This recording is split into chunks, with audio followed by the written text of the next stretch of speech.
Hey, do you remember that song by Michael Jackson, They Don't Care About Us? You know, I don't really know, but they don't really care about us. You remember that song? But do your employees care about you? Do they care about the jobs that they have? Let's talk about that.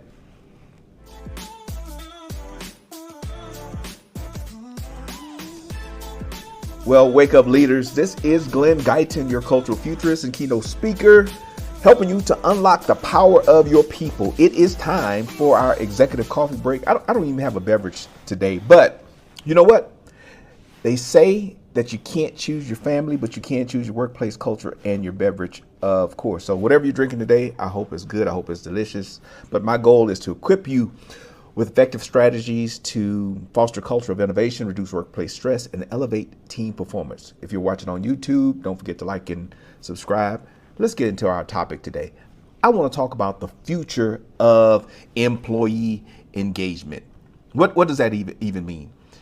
Employee engagement is the emotional commitment that employees have towards their organization and their goals. Do they care about the work that they do, or don't they care? Or are they just showing up and getting a paycheck?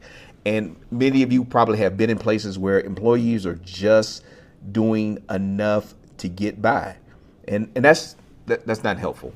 I've worked with many organizations, growing up working at organizations, and people are like, "Man, you're doing such a wonderful job," and I'm thinking like, I'm not doing that great a job. But what made me stand out, and what makes employees stand out in your organization? Employees that you say, hey man, Joe, Jim, Jenny, they're doing a great job. It's probably because they care about what they're doing. They're passionate about what they're doing, and they're delivering the things that you need. Have you had an employee that you had to motivate? Isn't that awful? Employees that you have to try to pump up and get them excited about their job, and they just kind of I'm just here to get paid. Oh, it's Friday at noon, I'm already checked out, or it's Monday and I'm dragging. Do you have people on your team like that? Do you? Maybe you do. I think we've all had employees that just seem like they don't care about work. And you've probably even experienced it going to different places, going to a restaurant, going to a hotel, boarding a flight, when you've had to deal with employees that just don't seem to care. And anytime that you are faced as a consumer, now let's think about this as you as a consumer. If you're a consumer and you're faced with lackadaisical attitudes or that sense of disengagement, you don't want to return to that business. You're not eager, you're not enthusiastic to engage that business if the employee is not engaged. But if you're somewhere and they say, hey, how you doing, sir? How you doing, Chuck? So good to see you here. How can I help you today? How can I serve you? You're like, oh man, this is great. This customer service is great. I'm going to tell my friends. I'm going to tell my family about it.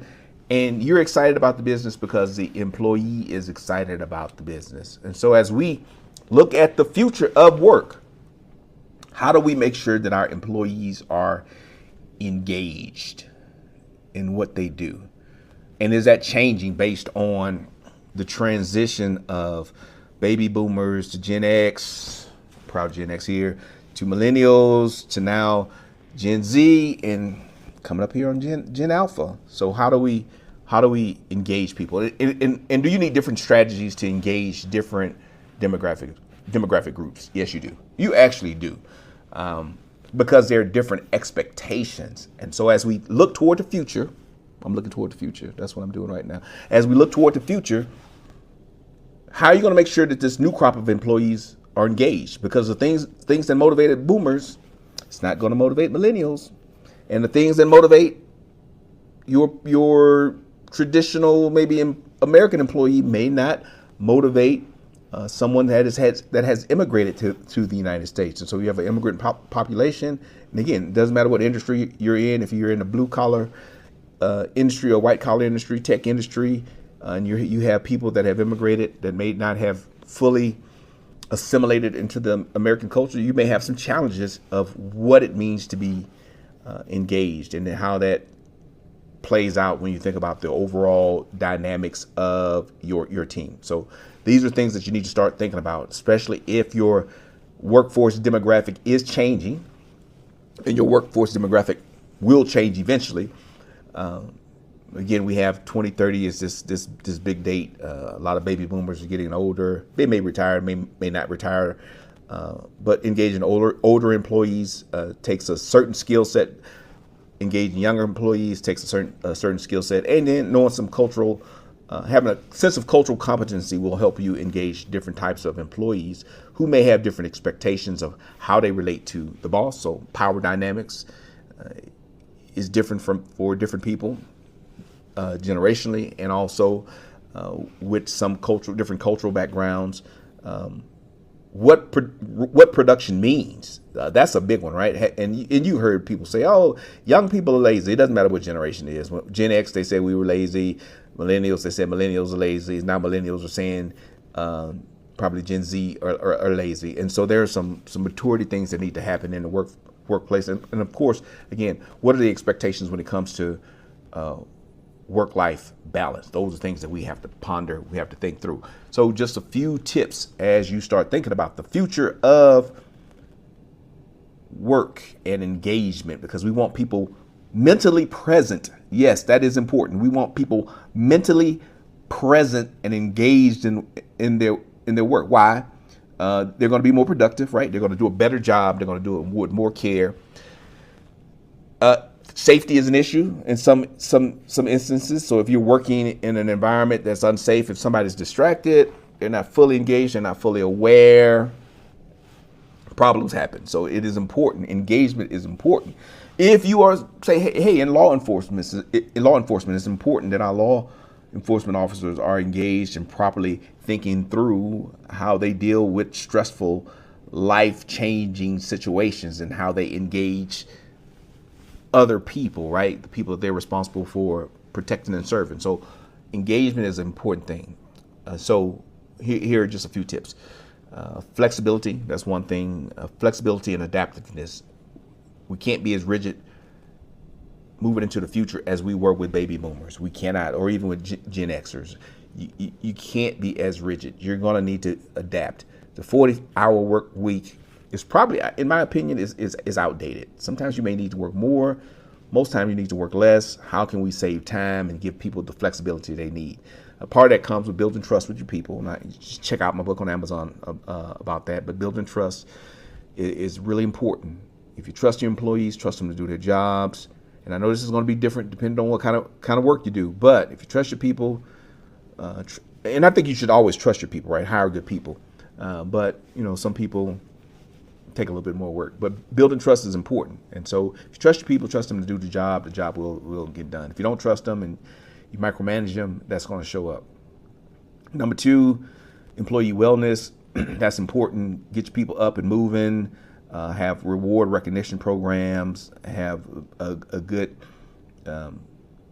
plan so people can get mental health care that they need. And so boost your employee engagement through these wellness programs. That's going to be really important, I think, with people that are more conscious of that. Again, baby boomers, Gen Xers weren't as conscious of mental health, but people are more involved in that now. They're more aware. They're thinking about those things. So you as an employer have to be on top of it.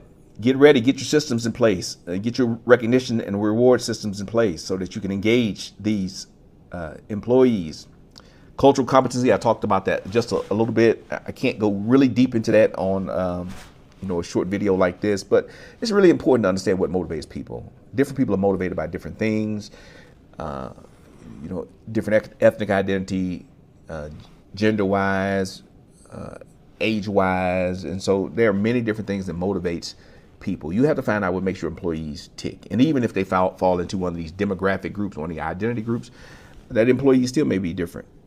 So you can standardize some things, which is fine, but again, having some cultural competency and understanding what the expectations are of different people is really important. I talked about building trust and confidence. Again, part of that comes through communication, transparency. I think that is, again, another thing as we look generationally. Things that are important is transparency. You can't hide information now. You really can't. You have the internet. I mean, the phones are tracking us. social media. It's just a lot out there. Email, and then, half the time we send emails to the wrong people. You ever do that? Send the wrong email to everybody or reply all. Stuff gets out there. So just be transparent. Not that everybody needs to know everything, but make sure that what you are sharing is truthful, that it's timely, and that is relevant. So truthful, timely, and relevant. That'll save you a lot in communication. Don't try to hide stuff. We live in the information age. Nothing is really a secret anymore. Nothing really a secret. So if somebody knows, everybody knows pretty much. Other things that you can do working at this, just make sure you have regular feedback with your employees. Promote work-life balance. You might want to set some rules as far as email engagement when people are on and when they're off. I know my son he's a Gen Z. He's really particular about that. When he's not working, he doesn't want to be called by the office, right? And I was different. If the boss calls, whatever time it is, I would answer the phone. My son, nope, 23-year-old, he's not doing that.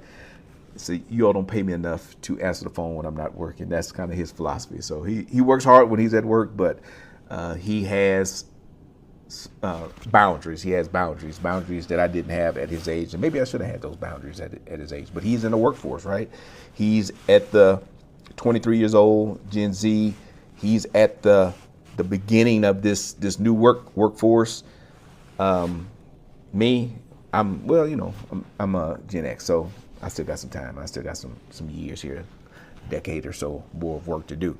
And I'm starting to be more aware of that, right? Especially because we want people to be involved, and we have email. We have so many methods of communication. So I want you to think about those things, though, when you start judging this new generation of creating boundaries. Just remember, we're inundated with information. When I was my son's age, we had cell phones, but nobody was just carrying their cell phone around. It was a big old brick, right? A big old brick that you had to have in your car. And so we weren't as easily accessible as we are now. Just think how much access people have. I have this watch on that rings and vibrates. I have a phone that has my email on it, and I have my computer. We have so many ways people can contact us and connect with us that it can be overwhelming. And so we have to create the right balance. All right, so hopefully that's helpful to you all. We want to increase this engagement so that we have better customer-facing experience. We want to increase this engagement so we have better retention, and that we're known as a workplace that's a joy to work for, right? That people want to work for, so we can get the best talent, the best recruits. And I saw it during coming out of the pandemic. People are talking about the devastation in the restaurant industry. And I go to a restaurant that shut down, and I shut down or couldn't find servers. They couldn't find servers. They couldn't find people to work and provide customer engagement. I go to another restaurant. They have servers standing around. The line is out the door. They have an adequate workforce. What's the difference? It could be pay, but it also can be the way that company treats their employees. Some places are doing well. Some places have the staff that they need, but others are struggling, can't find the staff. And so think about that. Do you have what you need? Will you have what you need in the future? Are you ready for what's next?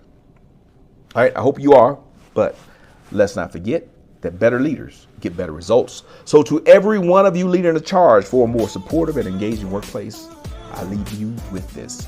Stay bold, stay inspired, and remember that your actions today shape the culture of tomorrow. My name is Glenn Guyton. You all have a wonderful, wonderful, wonderful day.